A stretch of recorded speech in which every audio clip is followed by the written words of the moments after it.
பணம் வாழ்க்கை சக்கரத்துக்கு தேவைதான். ஆனால் அதை தாண்டி நம்ம நினச்சிட்டு போகிறோம் இல்லையா, அதுதான் நமக்கு வந்து ஆபத்து. ஆனால் நிறைய நீங்கள் எல்லாருக்குமே நிறைய நான் நடத்துகிற இந்த மாதிரி விஷயத்தில் நடத்தும் போது எல்லாருக்குமே ஒரு இறுகின சூழ்நிலை தான் வருது. நடா இவர் தேவையில்லைங்காரு, அதிகமாக வேண்டான்னு சொல்கிறாரு அப்படின்னு சொல்லி சத்துக்கு மீறி நீ அதிகமாக வாங்கினதுனால தானே அவதிக்கு ஆளாகிற, பிரச்சனைக்கு ஆளாகிற.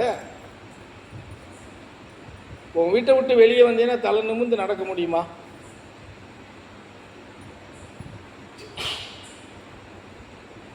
முடியாது. கடன் வாங்கிட்டா முடியுமா? அது என்னைக்கு திருப்பி கட்டுறோமோ அன்னைக்கு தான். அப்போ கூட திருப்பி கட்டுறோமா கட்ட முடியாதான்னு சொல்ல முடியாது. அதனால வந்து நம்ம வந்து வாழ்க்கை சக்கரத்துக்கு என்ன தேவையோ அதை நம்ம கையில் எடுத்துகிட்டு போகிறது உள்ள சூழ்நிலையில் தான் இருக்கணும். அப்போது நமக்கு என்ன தேவை, எதோடு நம்ம பயணம் பண்ணணும் அப்படின்னு நம்ம முடிவு எடுக்கணும்னு நினச்சோம். மன ரீதியாகவும் ஆன்மா ரீதியாகவும் ஒரு நடைமுறையை கையாளணும்னு நினச்சால் அது ஆழமான விஷயம். தெய்வீக நிலைப்பாட்டுக்குள்ளே நீங்கள் பயணம் பண்ணால் மாத்திரம்தான் அந்த நிலைப்பாட்டுக்குள்ளே நீங்கள் வர முடியும். அதுக்காக ரோட்டில் இருக்கிற கட்டி வச்சிருக்கிற தெய்வத்தெல்லாம் முடிச்சுட்டு போனீங்கன்னா அது உங்களை தெருவில் இழுத்து விட்டு போயிடும். புரிஞ்சதா? தெய்வீக வழிபாடுங்கிறது ஒரு முழுமையான நிலைப்பாட்டில் இருக்குது. அது எப்படின்னா ஏற்கனவே நடத்திருப்போம்னு நினைக்கேன். சிறுதெய்வ வழிபாடு, பெருதெய்வ வழிபாடுன்னு பிரித்து கொடுத்துருப்போம் இல்லையா? இப்போ சிறுதெய்வ வழிபாடு பூரா வந்து நம்மளை வந்து தெருவில் இழுத்து விடுறது தான். ஆணை ஆக்கிடுவோம் பூனை ஆக்கிடுவோம்னு சொல்லி அது சொல்லுதோ இல்லையோ அதை சார்ந்து பிழைக்கிறாங்க பாரு, அவங்க இழுத்து விட்டுருவாங்க நம்மளை.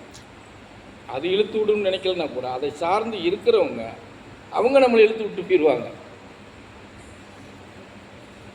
அப்போ அந்த இடத்துல வந்து நாம் வந்து எந்த அளவுக்கு நம்மளுடைய எண்ணங்களை வந்து எவ்வளோ உறுதிப்படுத்திக்கிறணும் அப்படிங்கிறதெல்லாம் இருக்குது.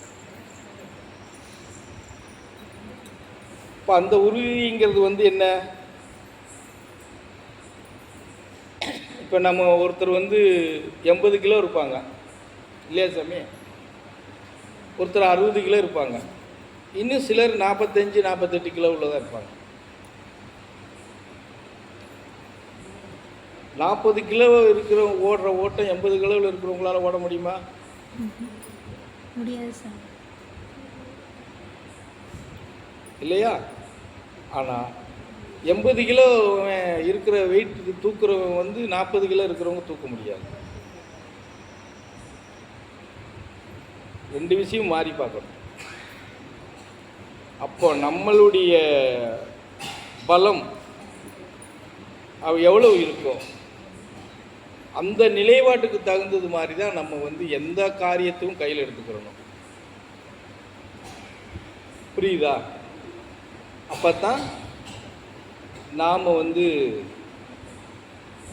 அதை ஒரு எல்லையை வச்சுருப்போம்ல, இங்கே தான் கொண்டு போய் சேர்க்கணும்னு நினைப்போம் இல்லையா, அங்கே கொண்டு போய் சேர்க்க முடியும்.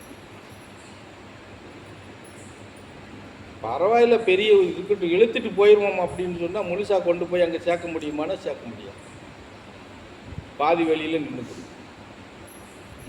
அது மாதிரி தான் உங்கள் வாழ்க்கை சக்கரத்தில் நீங்கள் எடுக்கிற முடிவெல்லாம் எப்படி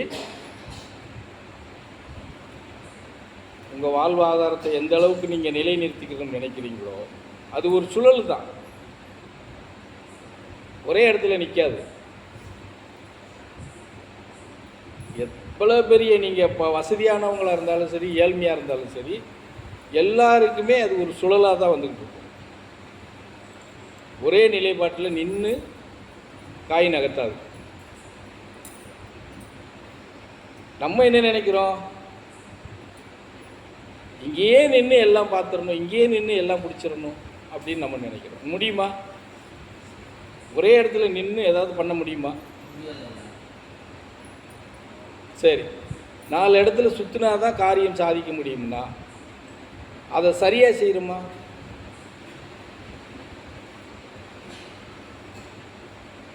அதுக்கு 1008 கிராசிங் வரும், குறுக்கு பாதை. அப்படி சொன்னா தானே புரியும். குறுக்கு பாதையை கையாள ஆரம்பிக்கும். அது தப்போ ரைட்டோ தெரியாது. நம்ம ஊருக்குள்ள எல்லாத்துக்கும் பெரிய ஆளாக காட்டிக்கணும். பெரிய செல்வேந்தரா நம்ம நிற்கணும். அப்போ தான் எல்லாரும் நம்மளை சுற்றி நிற்பாங்க அப்படிங்கிற எண்ணத்துக்கு நம்ம வந்துடுறோம். இந்த எண்ணமே குறுக்கு பாதை தான். யார் வந்தென்ன, யார்கிட்ட நின்னென்ன போனேன்ன, நம்ம வேலையை நம்ம பார்த்துட்டு போவோம் அப்படிங்கிறது மாத்திரம்தான் நேர்வழின்னு சொல்ல முடியும். புரியுதா? அப்போ நம்ம அதை தாண்டணும். அந்த எண்ணத்துக்குள்ளே இருந்து நம்ம வெளியே வரணும் இல்லையா? தாண்டணும்னு சொன்னால் வேறு மாதிரி அப்போது இந்த குறுக்கு பாதையிலேருந்து வெளியே வர நம்ம கற்றுக்கிறோம். அப்போ தான் சில சீர்திருத்தங்கள் ஆக முடியும். இப்போ தனி மனித ஒழுக்கம், சீர்திருத்தம் அப்படின்னு நான் பல முறை பேசிக்கிட்டே இருக்கிறோம்.